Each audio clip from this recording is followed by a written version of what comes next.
Ce que je viens faire aujourd'hui, c'est vous donner une vision ou une mise au point sur l'IoT et l'AI. Tout le monde parle de AI et tout le monde parle de IoT. Moi, je vais vous en parler autrement. Alors, on va peut-être pas exactement faire le lien avec la FinTech, mais vous allez pouvoir peut-être retirer des choses que vous trouverez utiles dans votre domaine. Alors, je vais commencer avec l'IoT. L'IoT, ça commence avec le T. Ça a commencé avec le things, les things, d'accord, les choses qui étaient là. Et un jour, on a décidé que quand elles étaient toutes seules, ces choses, elles ne pouvaient pas faire grand-chose. Parce qu'elles étaient dans leur petit silo, et quelqu'un de certainement très intelligent a décidé qu'il fallait les connecter. Et qu'une fois qu'elles allaient être connectées, ça allait être bien mieux. La réalité aujourd'hui de l'IoT, c'est qu'on a connecté ces choses au cloud et tout ce qu'on fait avec, c'est qu'on les contrôle avec son téléphone. Alors mon problème avec ça, c'est que je ne vois pas trop l'utilité de juste contrôler ma cafetière avec mon téléphone ou encore pire, mes lumières avec un téléphone. Parce que tout ce que ça fait, ça me rajoute beaucoup d'applications dans mon téléphone. Et je préfère encore aller appuyer sur le bouton pour allumer la lumière que d'utiliser mon téléphone qui, en général, de toute façon, est en train de charger quelque part dans la maison et que je n'ai pas avec moi pour allumer la lumière. Donc, ce que je suis en train de vous dire, c'est que l'Internet of Things, ça ne sert à rien. Alors, c'est un peu embêtant parce que c'est mon métier.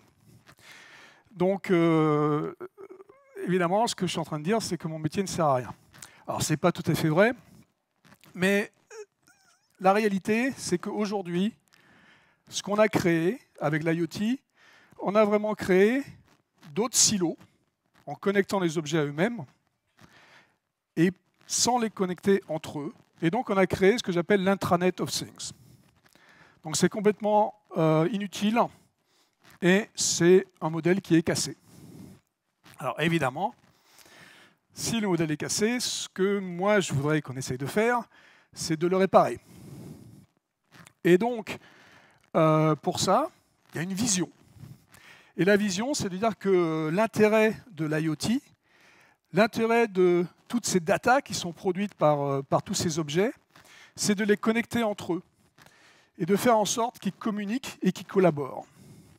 Ça, c'est ce qu'on veut, c'est ce qu'on voudrait. Idéalement, ça serait la vision. Et une vision comme celle-là, ce qui est bien aussi, c'est que même les objets qui n'existent pas aujourd'hui, ils pourront, dans un modèle comme celui-là, jouer ensemble et communiquer. Alors ça, c'est super, ça serait chouette si on pouvait faire quelque chose comme ça.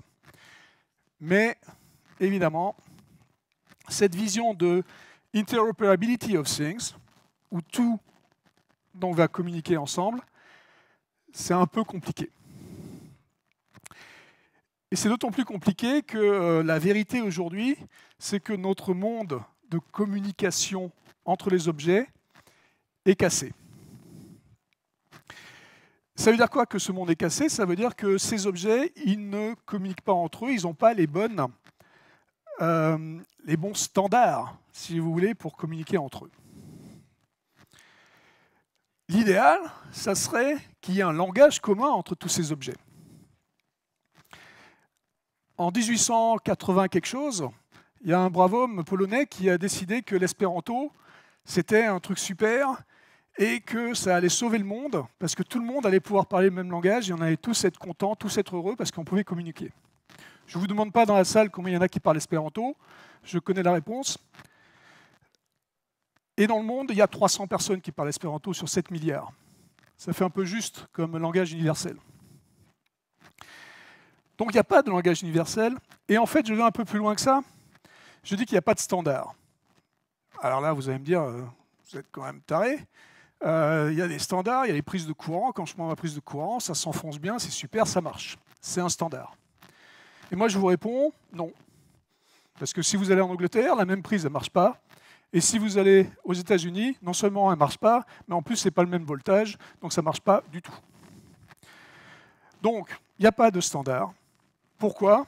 Parce qu'il y a un truc qu'on partage très très bien entre humains, c'est les égos. Ça, on est très très fort en égos.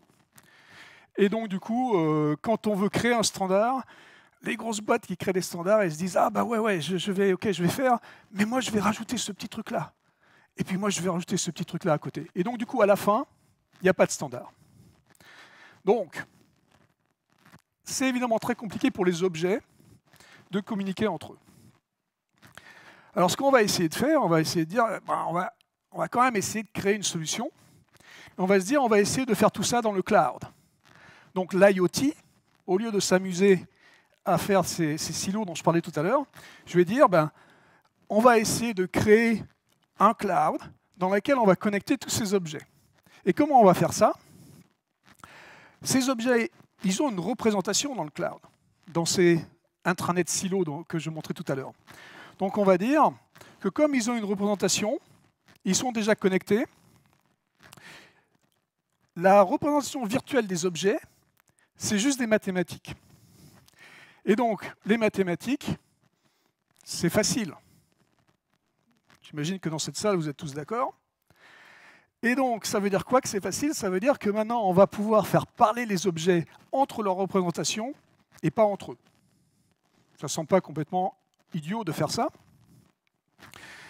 Et ça va aussi résoudre le problème des objets qui n'existent pas aujourd'hui, parce que leur représentation de demain pourra aussi parler en mathématiques aux représentations des objets d'aujourd'hui.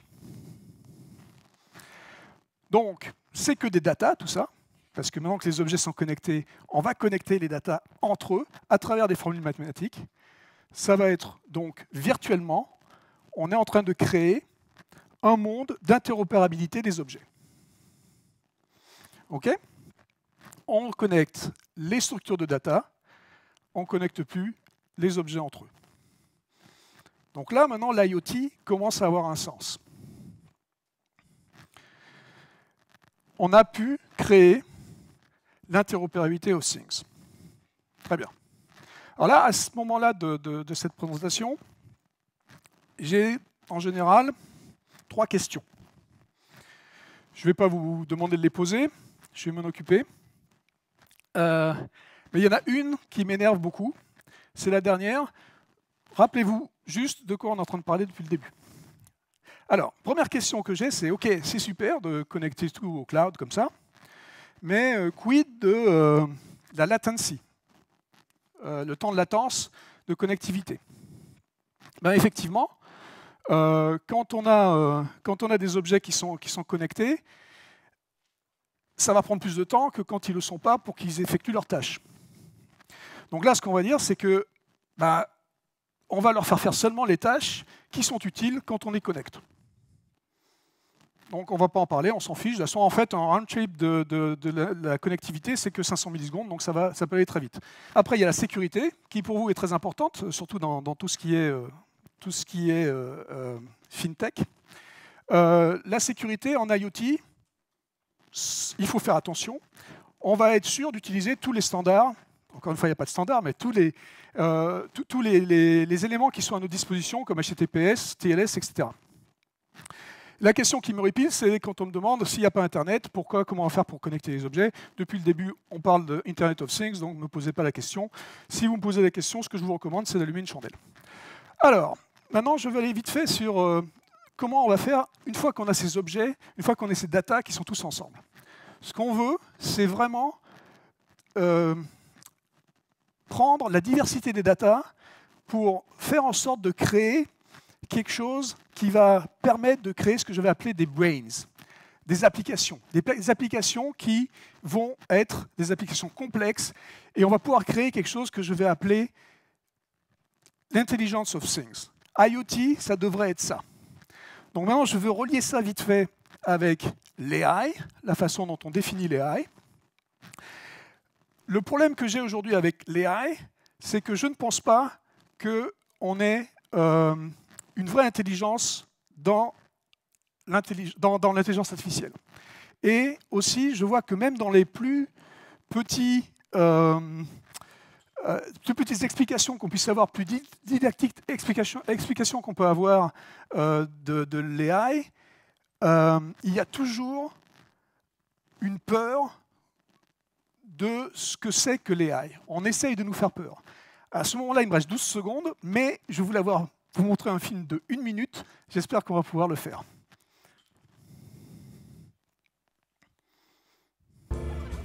Si les murs ont des oreilles, les maisons connectées, elles, ont leur propre intelligence. Elles ont non seulement des oreilles, mais aussi une voix, des yeux et surtout un cerveau, lequel est composé de ses principaux éléments. Bienvenue, Monsieur Martin.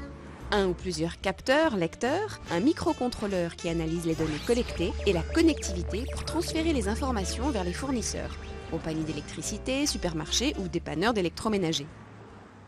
Vous pensiez être le maître de maison, et si c'était la maison qui maîtrisait tout? Il n'y a plus de bière. Poussière sur le canapé, aspirateur enclenché. Réparez le lave-vaisselle. Reste de la bière, chérie? Il n'y a plus de bière. Il n'y a plus de bière. Malgré tout, ces technologies vont révolutionner la consommation d'énergie et permettre de conséquentes économies. Une personne s'installe dans le canapé du salon pour regarder la télévision, le climatiseur la détecte et se met en route. Le rétroéclairage du téléviseur s'ajuste automatiquement en fonction de la luminosité ambiante et si elle quitte la pièce pour aller dans la cuisine, cette dernière s'éclaire tandis que la lumière, le climatiseur et la télévision du salon se coupent automatiquement, tout cela grâce à des capteurs de présence, de température et de luminosité. Plus qu'une évolution, une révolution, mais qui n'est pas sans conséquences. Intrusion dans l'intimité des utilisateurs, même consentants, car les informations recueillies par les opérateurs sont lucratives et feront exploser la publicité personnalisée. À propos de cette vidéo-là, c'est une vidéo très didactique, très intéressante, faite par l'AFP, qui est censée être pour le grand public. Et ce qui m'intéresse beaucoup dedans, c'est que on montre l'interopérabilité, c'est ce qu'on veut faire, donc c'est super, la maison connectée, l'intelligence artificielle, c'est quelque chose qui va arriver. Mais on montre aussi, dans 7 minutes, on passe 10 secondes sur la peur de la maison connectée. Et bon, vous avez vu, la maison est devenue une sorte de monstre. Et ça, aujourd'hui, je ne pense pas qu'il y ait de raison de s'inquiéter. Et quand on voit l'exemple qui est donné ici, je ne comprends pas l'exemple. À part le fait que c'est un monstre, je n'ai pas vu pourquoi ça pouvait faire peur. Donc mon message sur l'intelligence artificielle, c'est que non seulement aujourd'hui ça n'existe pas parce que ce n'est pas très intelligent, mais aussi on contrôle tout et il n'y a pas raison d'avoir peur. Merci.